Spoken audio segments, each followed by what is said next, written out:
છપ્પનિયા કાળને આજે યાદ કરીએ ને તો કાળજું ફાટી જાય છે.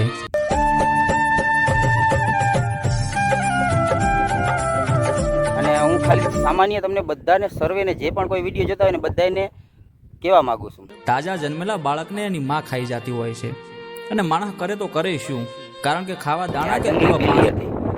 અને ખાલી સિટી ઉપર આ પ્રાણી બિચારું કામ કરે છે. મેં કીધું કે ભાઈ હાલ એમ કરી અને નાસ્તા માટે બોલાવે. આમથી મને કંઈ થોડું હતું કે આવશે, પણ ભૂખ કરાવે ભાઈ. આ જો આ બિલ્લીની એટલી હદ સુધી ભૂખ હતી, બિચારી ખાલી એક સિટી ઉપર સમજી ગઈ.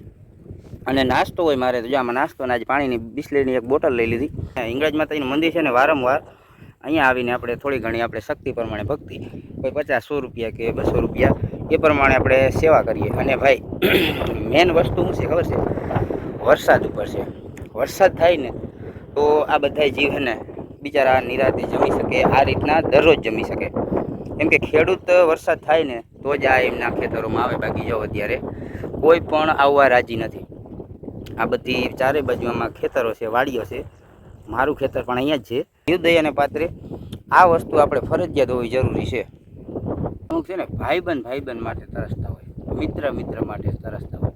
હું કેને તરાસું ખબર છે? કેના માટે આમ ગોતતો ફરું ખબર? ભૂખ.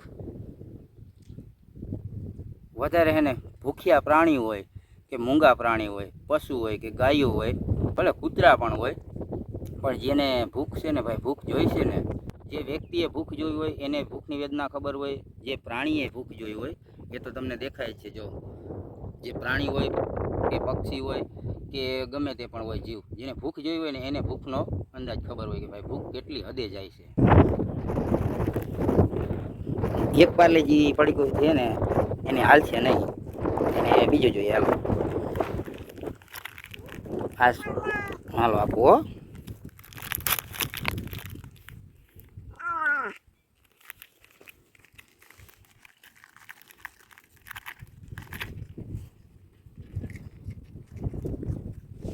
હવે આને તમે હે ને જો ખાલી એનું કેટલું પેટ હોય, આવડું બધું ખાલી આ નાનકડું પેટ છે. આપણે કદાચ માણસ હોય ને આ રીતના આપણે હાથમાં કોઈ પણ વસ્તુ લઈએ ને 100 ગ્રામ 200 ગ્રામ આવડું પેટ હોય. અને એક જો બિસ્કીટનું પડીકું ખાઈ ગયું અને બીજું આપણે શરૂઆત કર્યું.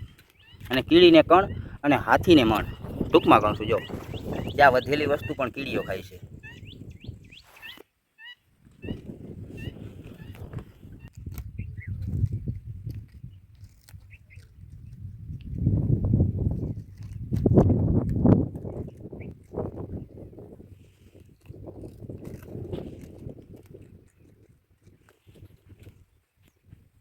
અત્યારે આ ને રસ્તો અનલિમિટેડ ચાલુ હોય, દિવસે ચાલુ હોય, રાત્રિના દરમિયાન ચાલુ હોય.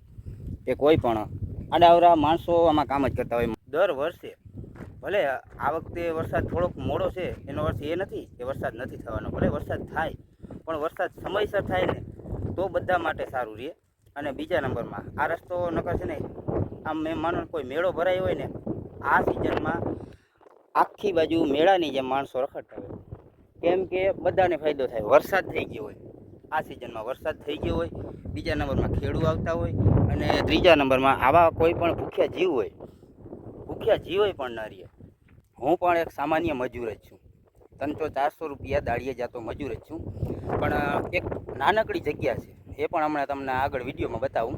ત્યાં આપણે થોડીક બિસ્કીટ ને એવું બધું છે ને ત્યાં નાખી અને ત્યાં તમને નાનકડી જગ્યા છે 3 વીઘા, એટલે કે હાવ સામાન્ય કહેવાય મજૂર માણસને. અહીંયા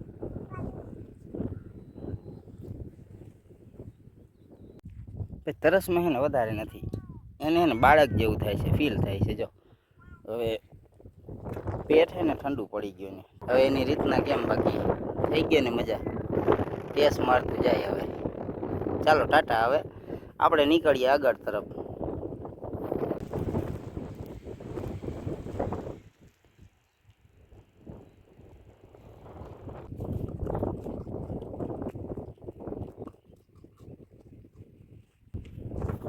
બીકણ કૂતરું છે અને ભૂખે લાગી છે અને થોડુંક બીએ છે પણ.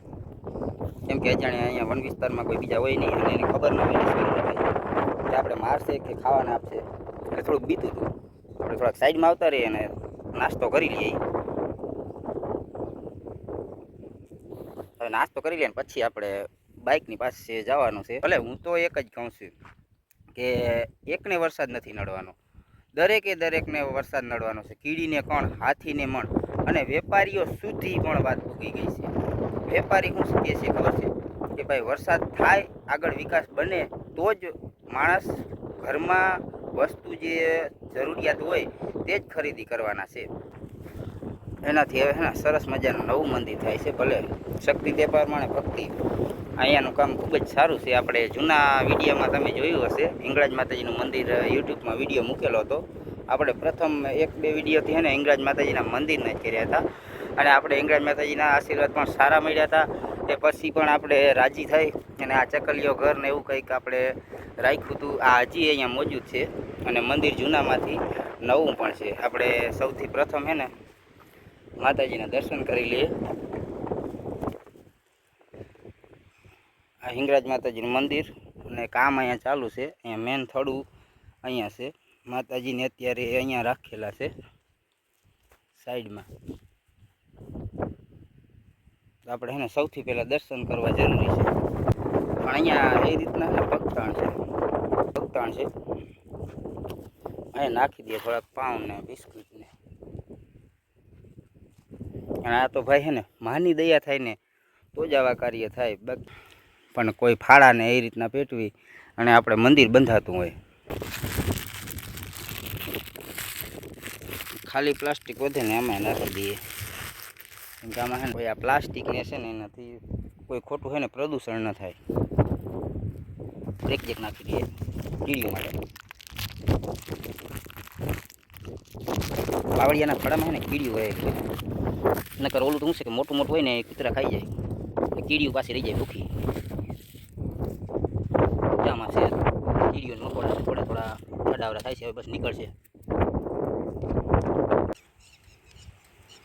આ ખુદ હે ને જો ભાઈ ઘરનું ખેતર આટલું છે.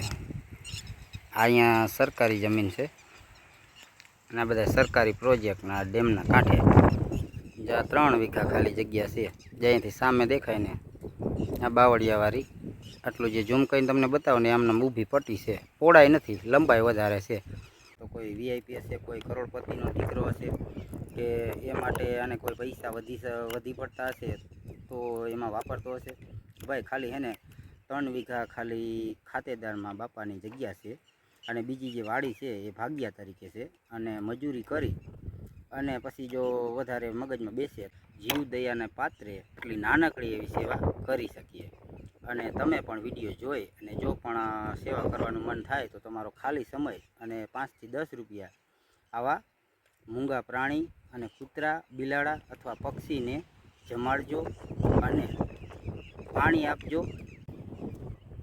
પાણી એને પીવા માટે લીધું હતું, હવે એને છેલ્લે અહીંયા આ રીતના રાખી દઈએ. જેના પણ નસીબમાં હશે તેને મળી જશે. ખવડાવી પીવડાવી અને પરિવાર સાથે મોજમાં રહેજો. જય હિન્દ, જય ભારત, વંદે માતરમ. મળીએ પાછા નેક્સ્ટ વિડીયો.